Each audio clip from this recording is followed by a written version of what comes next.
all you do for cities around the world. As a great leader and expert on addressing climate change, we all rely on you, and we thank you for your good work. It is such an honor for New York City to host the 6th World Cities Summit. It means a lot to the people of the city. Now, as you know, New Yorkers are legendarily tough-minded, maybe even a little jaded to some, but we still get excited when visitors come from around the world, especially leaders of this caliber, to join us. And it's something we think enriches us to have you present with us. The leaders around this table are the people who are dealing with some of the most challenging questions in the world. And I want to thank you for that. I want to thank my fellow mayors for being at the front line. We know as mayors, we don't have the luxury to just think about and debate issues. Every day, the issues visit us upon our doorstep. Every day, the issues are present in the lives of our people and are urgent to us. And that is why it is a special honor for me to be your colleague, because that urgency represents the highest form of public service, in my view. We, by definition, are the actors and the doers, and we innovate and we create because we know we must. It's not an option not to serve our people. There are immensely complex issues facing the world today. I think it's fair to say with each passing generation, the complexity of the challenges grows. And in that environment, sadly, we have seen too many times where national governments look away from problems rather than taking them on directly. Sometimes it's more politically convenient to ignore a problem or minimize it than to accept the challenge. But again, in that environment, mayors become even more important. We become the bright, shining lights, the actual leaders willing to accept challenges, to talk about them bluntly and honestly with our people, to show people, even amidst the complexities, that there are real and tangible solutions. I think whenever the topic turns to climate change, certainly in the discourse here in the United States, there's an odd mix of still coming to full recognition of the extent of the challenge and then trying to apply some kind of optimistic and purposeful worldview to how we address it. And still, as you know, in this country, there are too many people who deny the full extent of the challenge of climate change. That's a debate we're still having. But Americans pride themselves on a certain can-do nature and a belief we can achieve things. We don't see enough of the action we would like to see on the national level if we are to live up to that self-impression. However, at the local level, we see extraordinary and encouraging things, and I think that could be said for so many of you around this table. At the local level, despite the complexity, we see real solutions starting to emerge. Here is a challenge, in some ways, tougher than any one that the world has faced before, something that we could consider beyond our grasp. But at the local level, there is urgency. There is a belief in our own capacity to slowly but surely turn the situation. And that's exciting, and our people appreciate it. I have to tell you, I've learned long ago, the people often lead us. The people often recognize the problem and are willing to do the tough things it takes to make a change. The people know, I know this from the experience of just the last few years in my own city, when we were visited by Hurricane Sandy. People in so many of our cities understand climate change now through their own personal experience. It's not an abstraction, and they recognize what it means to them and their family, and they're willing to make sacrifices and do things differently. We as mayors channel that energy. We create, we innovate, we show what actions can happen on a broader scale in our cities, and we are the template for our national governments that so often. It is exciting to be here with all of you. I just want to take a quick moment to acknowledge two very special guests in the room. Of course, the chairman of the City Summit, Desmond Lee. Thank you again for your leadership. It means so much to us. And I want to thank Deputy Secretary General of the United Nations, Jan Eliasson, for joining us and elevating these proceedings as well. And for my own administration, I think you've heard from some of them and we'll meet them.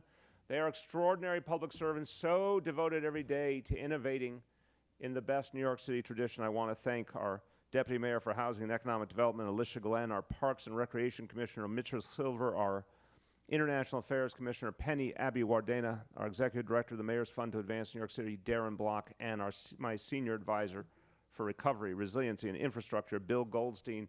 Each of them looks forward to learning from you, and I hope I can say humbly, each of them may have some ideas and some examples to offer that could be helpful in your cities as well.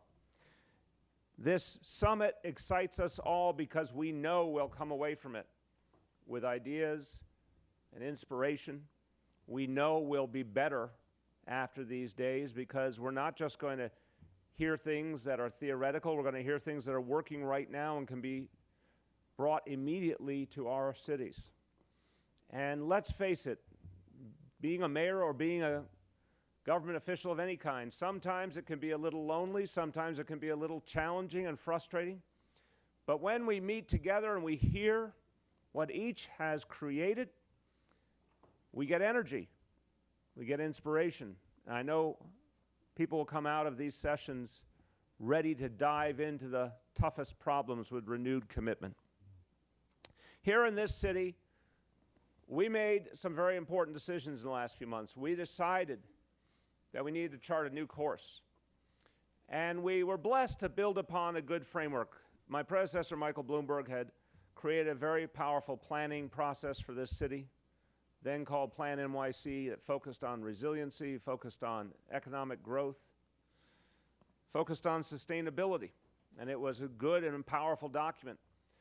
And in my administration, we decided to build on that notion by recognizing that environmental sustainability and economic sustainability for our people have to walk hand in hand, and that a growing economic inequality amongst the people of the city, and obviously mirrored all over our nation, will not make for strength, will not make for a fully satisfying and absolutely strong city in the future. We can't have one piece of the spectrum failing while the other pieces work and consider ourselves a success.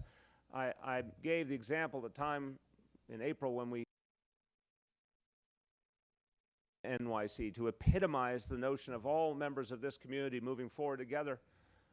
I laid out the notion that would any one of us be satisfied if we had a wonderful environmentally sustainable city, a picture of a green city, and yet many of our residents failing and struggling economically? We wouldn't be satisfied. Nor would we be satisfied if we had a city of great prosperity and shared prosperity with an environmental dynamic that was causing a worse and worse environment and worse health dynamics and worse climate change impacts as a result of our mistakes. We wouldn't be satisfied. We would never say in the cool light of day that it's okay to lean to one side or another. We need to bring these strands together, and they combine so powerfully because so much of what we need to do for our environment also creates jobs and economic opportunity. We need to see them as inherently kindred. And we have said in this city, if so many of our citizens live in poverty, we're not going to meet the standard that we believe in, and so we've made a pledge over the next New Yorkers out of poverty. Now, a lot of people in this room know about the great cities of the United States of America. I use that example of 800,000 people is about the size of one of our booming cities, Charlotte, North Carolina. Well, we intend to take as many people out of poverty in New York City in the next decade as live in total in Charlotte, North Carolina. And by setting that goal publicly and holding ourselves accountable, we believe we'll move things on a grand scale. We're doing the kinds of things necessary for an economically sustainable city, like our plan to build and preserve 200,000 units of affordable housing. Again, to give you a population comparison, that's about as many people as live within the city limits of Miami, Florida. All of us have to do things on a bolder scale than ever before, because we are more central than ever before, because the demands are greater than ever before. You know, we look at the impact of technology, its many blessings and its many challenges, but we also recognize that access to technology is now a new measure of fairness and equality. Broadband access now is a topic of great interest all over this country, and we recognize that any American family, any family here in New York City does not have access to high-speed, quality internet service cannot fully participate in the economy or in the educational process. So we're working every day to ensure an equality of access, to ensure that everyone is a part of this society.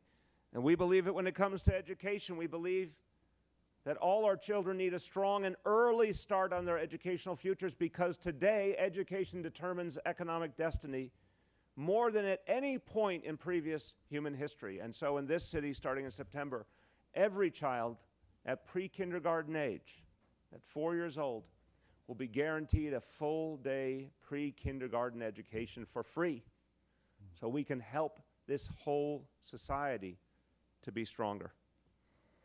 So all of that is consistent with an environmental focus. All of that fits a notion of holistic sustainability. And we need to push ourselves. All of us need to push each other and help each other and uplift each other. And I've talked about the bold goals we have for lifting people out of poverty. We have bold goals as well when it comes to our environment. We are honored to be one of the largest cities in the world committed to an 80% reduction in greenhouse gas emission by 2050. We are honored to have committed to zero waste to our landfills, zero, by 2030. We're honored to have taken a pledge that we will have the finest air quality of any major American city by 2030. We have to hold these standards up to create action. And some would say, why lift the bar so high? Isn't that threatening? Isn't that challenging? Doesn't that leave a possibility that there could be unforeseen circumstances or the possibility of failure? Well, I think it's the opposite. I think those high and noble goals energize action. I think they reduce the bureaucratic roadblocks. I think they inspire new ideas. I think they create unity. I think they create public faith, because the public is looking to each of us, again, in many ways more so than national leaders, to be the decisive agents of change. I'll finish with this. We should be proud of our work. We should recognize its impact. We should recognize that any one of us around this table might do something that will change people's lives for the better, and then be taken as an example by so many others. That at any given point, one of us may innovate an approach that catches on in other cities, not just in our nation, but around the world. That we are those innovators. And that is a great responsibility, but also great opportunity. Because it's not just that cities are natural centers of creativity and innovation, are naturally modern and forward thinking. It's also that the numbers have changed. In the year 1800, just 3% of the Earth's population lived in cities. According to UN estimates today, more than half of all the residents of this globe live in urban areas, and we know that number is rising steadily. The reality of governance is changing because the pertinence of cities is greater with every passing year, and we are, in fact, the spark of change. We are the center, the focal point, more than ever before in history. And as I said, this work is hard, and I thank all of you for having devoted your lives to it.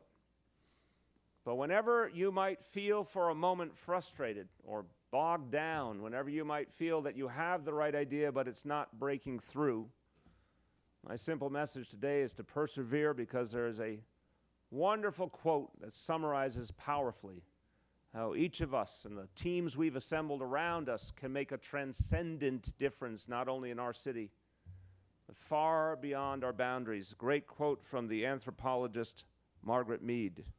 She said, "Never doubt that a small group of thoughtful, committed citizens can change the world.